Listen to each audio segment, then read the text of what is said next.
Need a digital space to brainstorm, collaborate, and bring ideas to life?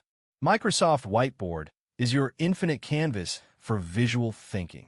Its biggest strengths are its seamless real-time collaboration. Multiple users can work on the same board simultaneously, perfect for hybrid teams or online classes. You get an infinite canvas for brainstorming with sticky notes, shapes, text, images, and great inking tools if you have stylus.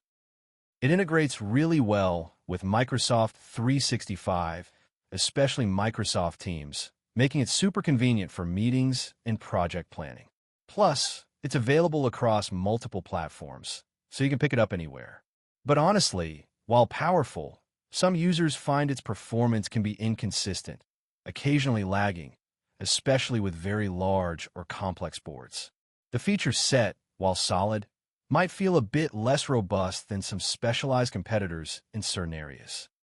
And while it's generally free, full capabilities and deeper integration are best experienced within a Microsoft 365 ecosystem. So, is Microsoft Whiteboard your go-to ideation tool? For collaborative brainstorming within the Microsoft universe, it's a very strong contender. Just be mindful of potential performance quirks. What are your thoughts?